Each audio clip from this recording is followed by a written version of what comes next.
అందరికీ నమస్కారం. నేను ఈ వీడియో క్లారిటీ ఇవ్వడానికి అండ్ క్షమాపణ తెలపడానికి చేస్తున్నాను. నేను పోస్ట్ చేసిన వీడియో వైరల్ అయ్యాక తెలిసింది అది కరెక్ట్ కాదు అని.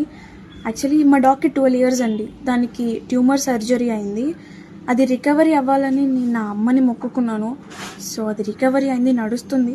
సో ఆ మొక్కు చెల్లించాలని మా డాగ్‌ని బంగారం తూకం వేయడం జరిగింది. సో అది నేను ప్రేమతో, భక్తితో మాత్రమే చేశాను. నేను ఏం ఉద్దేశించి ఎవరిని కించపరచాలని చేయలేదు. మన మేడారం జాతర సాంప్రదాయం ప్రకారం, గిరిజనుల ఆచారాల ప్రకారం అది తప్పు అని నేను ఇప్పుడే తెలుసుకున్నాను. సో నేను చేసిన ఈ పొరపాటు వల్ల ఎవరైనా హర్ట్ అయి ఉంటే సారీ. అండ్ ఇలాంటి పొరపాట్లు మళ్ళీ జరగవు. అలాంటి తప్పు మళ్ళీ చేయను. నేను మన సాంప్రదాయాన్ని ఎప్పుడు గౌరవిస్తూనే ఉంటాను. ఈ విషయాన్ని ఇక్కడితో ముగించాలని మిమ్మల్ని అందరినీ సిన్సియర్గా కోరుతున్నాను. అందరికీ నమస్కారం.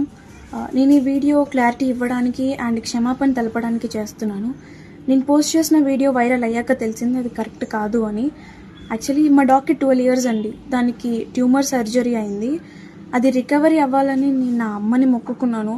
సో అది రికవరీ అయింది, నడుస్తుంది. సో ఆ మొక్కు చెల్లించాలని మా డాగ్‌ని బంగారం తూకం వేయడం జరిగింది. సో అది నేను ప్రేమతో, భక్తితో మాత్రమే చేశాను. నేను ఏం ఉద్దేశించి ఎవరిని కించపరచాలని చేయలేదు.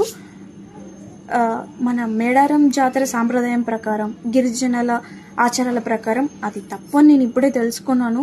సో నేను చేసిన ఈ పొరపాటు వల్ల ఎవరైనా హర్ట్ అయి ఉంటే సారీ. అండ్ ఇలాంటి పొరపాట్లు మళ్ళీ జరగవు. అలాంటి తప్పు మళ్ళీ చేయను. నేను మన సాంప్రదాయాన్ని ఎప్పుడు గౌరవిస్తూనే ఉంటాను. ఈ విషయాన్ని ఇక్కడితో ముగించాలని మిమ్మల్ని అందరినీ సిన్సియర్గా కోరుతున్నాను.